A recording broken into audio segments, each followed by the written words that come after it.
Oshinoko's ending is so terrible. In fact, I think it's worse than some of the most controversial endings in history. To Attack on Titan's bad ending, to Domestic Girlfriend's bad ending, to the eventual Rent-a-Girlfriend ending, to JJK and My Hero Academia's controversial endings last year, to Erased, and getting into anime, I think it's worse than Darling in the Franxx. I think it's worse than Guilty Crown. I think it's worse than Season 2 of Aldnoah Zero.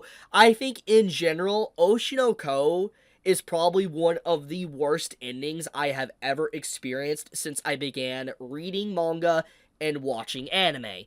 You could chalk this up to recency bias, but I legitimately think it is, and let me explain why. Even with some of the worst endings in manga history, at least what the manga community would like to talk about, you could still feel soul and passion at the very end. Attack on Titan. Regardless of how you feel about Attack on Titan, okay? It was very clear that it resonated with a lot of people, and half of the community at the time when the manga came to an end agreed that they enjoyed it, and the other half did not. And even myself, that is very critical, and gonna be honest with you, wasn't a big fan of the Attack on Titan ending, I will straight up say that I still felt the soul from Isayama in the final pages. It was still there. Even if I felt like the vision wasn't what I wanted, it could have been better, I still felt that he was writing it and he did care. At the very least, he cared about his world and he tried his best. Promised Neverland, another series that gets a lot of controversy, a lot of people don't like, and I think even with its ending that could have obviously been better, still I felt some soul in it as well. Domestic Girlfriend, here's a big one. Domestic Girlfriend is the butt of the manga community. Anyone that talks about romance manga, they talk about just how bad Domestic Girlfriend is and the vegetable strat and just how crazy how that worked. The point of the matter is, mask off for a second, not trying to troll or anything, Domestic Girlfriend's ending is bad. It is legitimately terrible. It is actually awful. But, and this is a big but, I think that even despite how terrible it is, you could still feel that the author did care for the series. Even if it wasn't what you wanted, you could still feel it. You could still see that the author didn't disregard the series trying to cast it aside to rush on to their next work. You could still feel it. JJK, My Hero Academia, self-explanatory, very similar in that regard. And then obviously anime is also in a very similar way as well. What I'm trying to get at is that Oshinoko's ending is so bad that as more time has progressed, my overall impressions of it has gotten sour. Even sourer than it was. And I'm going to be honest with you. I'm going to go on record to say I'm not a mega fan of Oshinoko. I'm not a super fan. I'm not a mega fan or anything like that. I read it as it came. That was it. I had fun talking about it. I'm not going to act like I didn't. But I wasn't like a super fan, okay?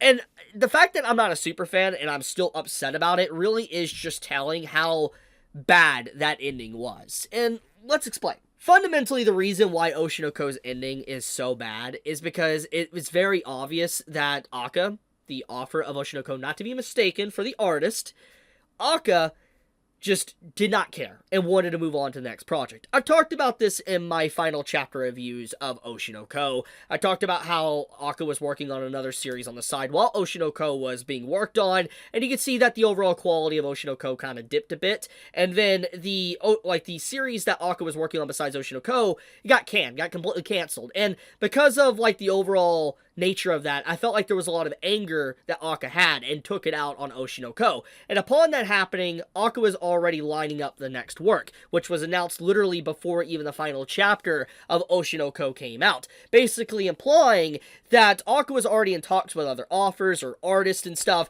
to be able to work on the next project, not even really putting his full perspective or focus on what Oshinoko's ending was going to be. While you had the artist of Oshinoko fully head first diving into the art, trying to make the ending of Oshinoko as best as possible. It was very obvious by just the statements online, what we saw from interviews, etc.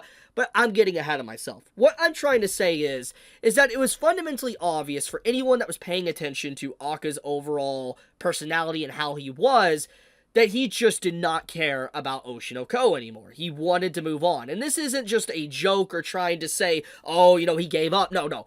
it was very obvious, because having a new work lined up before the final chapter comes out and already showcasing that you're just rushing the manga to the conclusion with very bad narration from Akane, which, let's be honest, like her as a character, but it should have been Ruby having narration, more of her spotlight, and we didn't even get that. She had a few panels, a few lines in the final chapters, which was wild. But what I'm trying to say is that Akka did not care.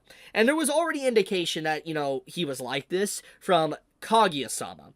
The community for Kaguya-sama collectively agreed that the ending of the manga wasn't the best. There was a lot of signs that Akka just didn't care or how to end it or whatever, and the ending was just like, it was just like, okay, it was not good. And then Oshinoko came around, and we get to see the exact same mistake happen once again. And once you start to see a pattern, you start to realize that this is typically how Akka probably handles things. Akka probably dives into a story, very interested in the concept, wanting to engage in that world, expand upon it, and then gets bored with it. Gets bored with what he's working on and wants to move on to the next big thing. And I think that Oshinoko became so popular, so overwhelmingly popular, that Akka really couldn't really separate himself from it without ending it. And I feel like that's kind of why it was driven into the ground and concluded like it was, because Akka wanted to just straight up focus on a new project and not have anything holding him back from what he wants to work on. And to be fair, he's in his right to do that. But I do think that when you have obviously cultivated an audience for many, many years, you have a lot of expectations, and a lot of people have looked forward to what you're going to write, and you have a lot of merchandise, a popular anime series, I feel like it's a little bit disrespectful to not just throw your community under the bus, but also your fellow artist that, has went on record to talk about how they were only focusing on Oshinoko and nothing else. They had no projects or anything lined up after Oshinoko because they were always focusing on Oshinoko. And I think that really just goes to show the differences between the artist and author for Oshinoko, and how Akka, once again, just did not care, was wanting to move on. And I think that's what really, at the end of the day, why I think that the ending is probably the worst. It is probably the worst ending I have actually ever seen, because at least with the other manga conclusions, even some of the worst, you could tell that the author cared to try to conclude it the best of their abilities. Even some of the worst endings, the author still tried. But as for Oshinoko, it's clear, no, Akka just didn't care. He wanted to be done with it. And I think that is just so sad. Legitimately so freaking sad. So, getting into the room temperature of what people are saying about it, I have gotten a good read on what people are thinking, at the very least my community on Twitter, and it fundamentally looks like even anime-onlys, for the most part, are a little bit skeptical and not wanting to actually watch the upcoming season. Makes sense. I mean, the ending is the only true way Oshinoko can be redeemed is if they actually just straight up change the ending. That's really it. Like, I'm not even joking. I actually legit, the only way that Oshinoko could be better in people's eyes is if the ending is changed. I don't think that's going to happen, obviously. We don't live in a time period where that happens as often. If this was 2009, 2012, I would say, yeah, it's possible we could get an anime original ending, but that doesn't happen as often anymore. And I think that once the ending of Oshinoko comes out, I feel like it's going to cause another event very similar to the ending of the manga, and a lot of anime-onlys are going to be very, very disgusted with the conclusion, and I could definitely see a lot of people never wanting to touch any more work from Akka ever again. I want to be honest with you. It makes me never want to touch any of his work ever again, because if he could do something like this to Oshinoko that was incredibly popular, imagine what he's going to do to his next works. That's all I'm going to say. But anyways, I wanted to talk about this. I saw a lot of conversation around Oshinoko today with its anime announcement, and I've had time to really think on the conclusion, and I'm just going to say, the ending, still bad, still terrible. I don't know if I'm going to watch Season 3, I don't know. I really don't know. I might check it out just to see where it's going to progress, but, yeah,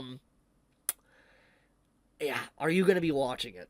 Be honest in the comments below. I'm legitimately curious. Thank you so much for watching. Be safe, stay healthy. Chibi out.